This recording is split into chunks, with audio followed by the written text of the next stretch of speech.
চৈত্র বৈশাখ শেষে এবার জ্যৈষ্ঠ বিদায় নেওয়ার পথে। ক্যালেন্ডারের পাতা উল্টে দেখলে রাজ্যে এখন বর্ষা আসার সময়, কিন্তু বৃষ্টির মেঘের দেখা তো নেই, বরং চড়া রোদ এবং গুমোট ভ্যাপসা গরমে রীতিমতো নাভিশ্বাস ওঠার জোগাড় দক্ষিণবঙ্গবাসীর।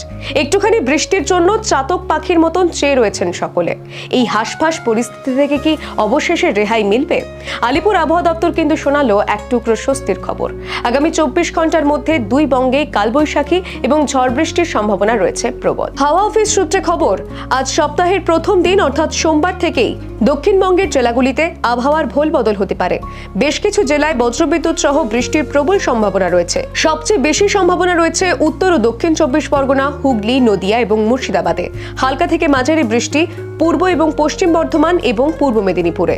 হাওয়া অফিস বলছে, আজ কম বেশি ভিজতে পারে দক্ষিণবঙ্গের প্রায় সব জেলায়।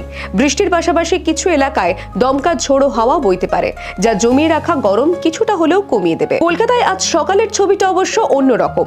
সপ্তাহের শুরুতেই রোদ ঝলমলে আকাশ আর চেনা ভ্যাপসা গরম দিয়ে দিন শুরু হয়েছে ঠিকই, তবে শহরবাসীর জন্য আশার আলো দেখিয়েছে আবহাওয়া দপ্তর। দুপুরের পর বা বেলার দিকে কলকাতার বিভিন্ন এলাকায় বিক্ষিপ্তভাবে বৃষ্টি নামতে পারে। এক পশলা বৃষ্টিতে কলকাতার পারদ কিছুটা নামবে এবং শহরবাসী সাময়িক স্বস্তি পাবেন বলেই মনে করা হচ্ছে। দক্ষিণবঙ্গে যখন বৃষ্টির জন্য হাহুতাশ দশা, উত্তরবঙ্গে কিন্তু বৃষ্টি ইতিমধ্যেই তার দাপট বজায় রেখেছে।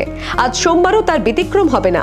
আলিপুর আবহাওয়া দপ্তরের পূর্বাভাস অনুযায়ী উত্তরবঙ্গের প্রায় সব জেলাতেই আজ হালকা থেকে মাঝারি বৃষ্টি চলবে। গুমোট গরমে যারা এতদিন নাজেহাল হচ্ছিলেন, সোমবার বিকেলটা তাদের জন্য মনোরম হতে পারে।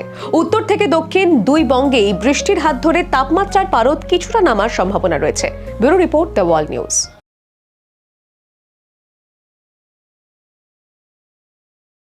ফলো করুন theworld.in।